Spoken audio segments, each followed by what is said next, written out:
तो आप सबको मेरा नमस्कार। आई होप कि आप सब खुश रहेंगे, अच्छे से रहेंगे।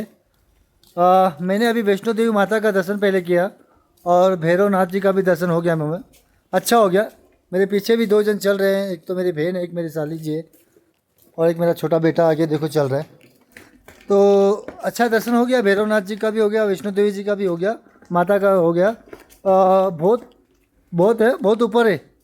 मैं आपको एक बात बताना चाहता हूँ, सीनियर सिटीजन को अगर आप लेके आ रहे हो तो उनको सही मतलब सोच समझ के लेके आना। उनको घोड़ा नहीं तो पालकी में लेके जाना और नहीं तो स्लाइडिंग में। बूढ़े आदमी नहीं चढ़ पाएंगे, ठीक है? ओके। और अभी मैं वैष्णो देवी माता आया हूँ, तो वैष्णो देवी माता की कहानी मैं आपको बताना चाहता हूँ मेरे वीडियो के माध्यम से। एक बार क्या हुआ, देव और जी से प्रार्थना की कि भाई ये राक्षस लोग हमसे बहुत ये कष्ट दे रहे हैं। तो विष्णु जी प्रकट हो गए। विष्णु जी ने उन्हें बोला ठीक है। तो उन्होंने वैष्णो देवी का ये किया, आगमन किया। तो मैं आपको बताना चाहता हूँ, वैष्णो देवी ये जो महालक्ष्मी माता, सरस्वती माता और काली माता, ये तीनों की एक है जो वैष्णो माता कहते हैं हम। और मैं आपको ये बताना चाहता हूँ, जो काली माता है वो शंकर भगवान में है और जो महालक्ष्मी माता है वो विष्णु जी के इसमें है। और जो अपने एक हैं सरस्वती माता वो हमारे इसमें है, हाँ, वर्मा जी के, ठीक है, वो वर्मा जी भगवान के हैं। तो मैं आपको एक बात बताना चाहता हूँ, जो वैष्णो देवी माता है ना, और ये इनकी कहानी बताने जा रहा हूँ मैं आपको। जो वैष्णो देवी माता, एक बार क्या हो गया, भैरव नाथ जी ना यज्ञ कर रहे थे गोरखनाथ जी को प्रकट करने के लिए। तो उन्होंने यज्ञ उनका संबल हो गया और गोरखनाथ जी प्रकट हो गए। तो गोरखनाथ जी ने प्रकट होकर उनको आशीर्वाद दिया भैरवनाथ जी को, क्योंकि भैरवनाथ जी गोरखनाथ जी के शिष्य थे और वो गुरु थे गोरखनाथ जी। और गोरखनाथ जी को ऐसा भी कहा गया कि उसी शंकर के भी अवतार थे और उनको बहुत सारी शक्ति थी शिव शंकर की, भोले हनुमान जी की। तो मैं आपको ये बताना चाहता हूँ। और एक बात और है, और एक बात है, इसमें मैं आने वाला है ना, आप थोड़ा संभल के रहिए। उनको आश्वास मतलब उनको आगमन कर दिया था, लेकिन भैरवनाथ जी ने उनको बात को टाल दिया, आशीर्वाद दिए और उनको फिर गोरखनाथ जी चले गए। फिर क्या हो गया, एक समय फिर एक पंडित जी थे। पंडित जी ऐसे रास्ते से चल रहे थे, तो पंडित जी चल रहे थे, उनका नाम नहीं पता, वो ऐसे चल रहे थे। तो एक बार ऐसा पायल की आवाज़ आ रही थी, छम छम छम। तो वो बोला ऐसे कुछ आवाज़ आता होगा शायद। फिर वो एक दो और आगे चले गए, तो फिर वो सेम आवाज़ आया। तो फिर बोला कौन है कौन है। तो अचानक वैष्णो देवी जी प्रकट हो गए उनके सामने और उनको बोला कि आपको सबको भोजन कराना है। तो पंडित जी बोला ठीक है। और उन्होंने एक और बात बोला कि उन्होंने ये भी बोला कि आपको गोरखनाथ जी को भी बुलाना है। तो बोला ठीक है माता। उन्होंने कुछ मना नहीं किया, बोला ठीक है माता, हम मंगा लें, मतलब भंडारा खिला देंगे। तो फिर वो क्या किए, गांव-गांव घूमते रहे। तो गांव में सबको उन्होंने निमंत्रण दिया कि भाई खाना हमारे यहाँ खाने के लिए आप सबको निमंत्रण है, आप आइए। तो सब उनके दूसरे दिन सब उनके घर पे आ रहे थे। तो जैसे ही घर पे आ रहे थे, तो उतने में गोरखनाथ जी भी आ गए और भैरवनाथ जी भी आ गए। तो भैरवनाथ जी भी आ गए, तो वो बोले ठीक है, हम खाना खाने के लिए वो बैठ गए। तो जैसे ही बैठा, तो अब पंडित जी जो थे उनके पास तो कुछ था ही नहीं खाने के लिए बनाने, मतलब कुछ था ही नहीं उनके पास, तो कैसे करेंगे। तो वैष्णो देवी माता की माता, अभी आपने तो बोला भोजन कराओ, अब मुझे पास है नहीं, लेकिन मैं कैसे कराऊँ। फिर वैष्णो देवी माता प्रकट हो गई और उनको बोली कि आप चिंता मत करो, मैं सब अच्छा कर दूँगी। तो उन्होंने क्या किया। और एक बात है और भी है, जो भैरवनाथ जी थे, एक समय उनका एक ऐसा कहा जाता है कि जब देवताओं ने उनको खाने का निमंत्रण दिया था, तो उनको बहुत खाना लगा था और सब देवताएं हक्का बक्का हो गए, मतलब उनके लिए खाना ही मतलब बचा नहीं, इतना उनका ये हो गया था। तो अब ये बोले ये पंडित जी क्या करेगा, तो मेरे लिए कुछ भी नहीं। बोला ठीक है, लेके आओ खाना। अब वो खाना लेके आए, तो माता, तो आपको पता है वैष्णो देवी माता प्रकट हो गई और उनके लिए सबको उनको खाना खिलाया। खाना खिलाते खिलाया और सब का पेट भर गया, मतलब सबके थाली में खाना आ गया वैष्णो देवी माता के आशीर्वाद से। तो फिर सब खाना आ गया, सब खा लिए। तो फिर भैरवनाथ जी, फिर पंडित जी और वैष्णो देवी माता गोरखनाथ जी के पास जाती है और उनको बोलते हैं कैसा लगा आपको खाना। तो बोले ठीक लगा, प्रसन्न हो गया।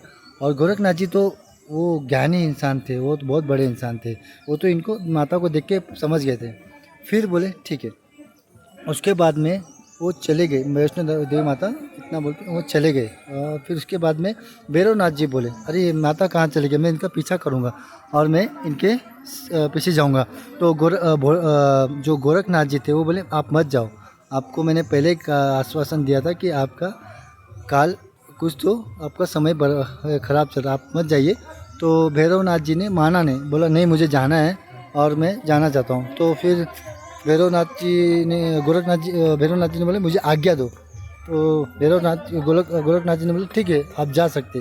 तो फिर भैरवनाथ जी वहाँ से चले गए। तो जाते जाते फिर उनकी गुफा, उनको जहाँ वहाँ माता थी वहाँ आ गए, जैसे अभी वैष्णो देवी माता वहाँ आ गए। वहाँ आके उन्होंने हनुमान जी को बोला, क्योंकि उनके वहाँ पे थे पहरेदार। तो हनुमान जी को वैष्णो देवी माता ने बोला कि भाई यहाँ पे भैरवनाथ करके कोई आएगा, उसे आप अंदर मत आने देना। तो हनुमान जी ने बोले ठीक है हम नहीं आने देंगे, आप चिंता मत करो।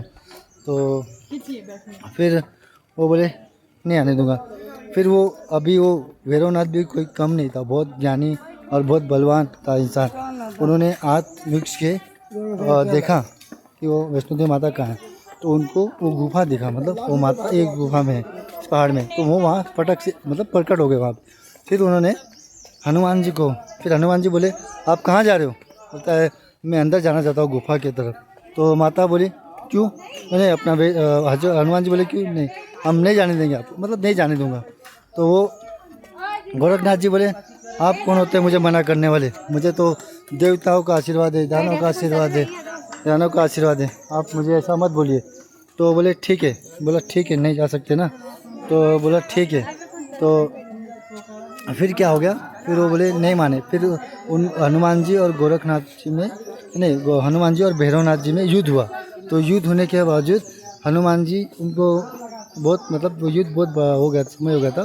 फिर उतने में अचानक प्रकट हो गई वैष्णो देवी माता प्रकट होने के समय। तो भैरवनाथ जी बोले आप हो, मैं आपको ही ढूंढ रहा था, अच्छा हो गया आप समय पे आ गए, अभी आपको मैं सबक सिखाता हूँ। तो बोले ठीक है सिखाओ।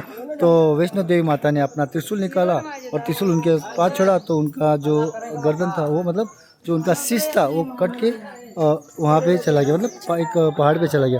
तो उतने में वो भैरवनाथ जी ने अपने जो गुरु जी थे गोरखनाथ जी को आवाज़ दे रहे थे, गोरखनाथ जी मुझे बचाओ। तो फिर गोरखनाथ जी ने बोला ठीक है। फिर गोरखनाथ जी वहाँ पे जो वो चिल्ला मतलब आवाज़ दे रहे थे वहाँ पे प्रकट हो गए। तो गोरखनाथ जी बोला ये क्या हो गया बेटा, मस्जिद से ये क्या हो गया। बोले नहीं ये माता ने ये मुझे इनके तीरों से ये हो गया। तो फिर गोरखनाथ जी ने मैंने आप बोले बोला भैरवनाथ जी को, मैंने आपको कहा था आप क्यों गए इनके पीछे, आपको पता नहीं ये आदि शक्ति है, मैंने आपको मुझे पता था कि आपको ये तकलीफ होने वाला है। तो फिर भैरवनाथ जी ने बोला आपको जब पता था तो आपने मुझे क्यों नहीं बताया। तो गोरखनाथ जी ने बोला होने को कोई टाल नहीं सकता है, ये आपके इसमें लिखा था, तो मैं विधाता के इसको नहीं काट सकता हूँ, तो मैंने इसके लिए आपको नहीं बताया। और फिर भैरवनाथ जी ने बोला, गोरखनाथ जी ने बोला ठीक है मैं आपको एक वरदान देता हूँ, आपको वैष्णो देवी माता यहाँ रहेंगी इस पहाड़ों पे, और आपका जो शिष्य है जो भी भक्त यहाँ पे आएगा पहले वैष्णो देवी माता का दर्शन करेगा, उसके बाद में आपका दर्शन करेगा। वो दर्शन होने के बाद ही मतलब वैष्णो देवी के दर्शन होने के बाद ही आपका दर्शन होगा, उसके बाद ही वो वो दर्शन पूर्ण हो जाएगी। तो फिर भैरवनाथ जी ने बोला बहुत धन्यवाद। फिर उन्होंने वैष्णो देवी माता को बोला कि मैं आपका धन्यवाद करता हूँ, आज मेरा जो भी मतलब जो शीश कटा आपने काटा वो आपके हाथों हुआ, वो मुझे वो अच्छा मतलब ठीक है, क्योंकि मैं एक ऐसे देवी के हाथों मतलब मेरा वध हुआ है, लेकिन मुझे अच्छा लगा, मतलब उनको खुश ये हुआ, अच्छा लगा। तो फिर उन्होंने बोला ठीक है। तो गोरखनाथ जी बोले ठीक है, आज से आपकी ऐसी ही पूजा होगी। तो माफ़ी मांग लिए। फिर गोरखनाथ जी प्रसन्न हो गए, सब हो गया। वो फिर वो वहाँ से चले गए। और वही कथा आज तक चली आ रही है कि जब भी आप वैष्णो देवी जाओगे तो भैरवनाथ जी का आपको दर्शन करना अनिवार्य है। अगर आप नहीं करोगे तो ये आपका दर्शन पूरा नहीं माना जाएगा। तो ये था मेरा छोटा सा वीडियो। आप सबको कैसा लगा तो आप ज़रूर बताना। आई होप कि आप सब खुश रहेंगे। ज़ोर से बोलो जय माता दी।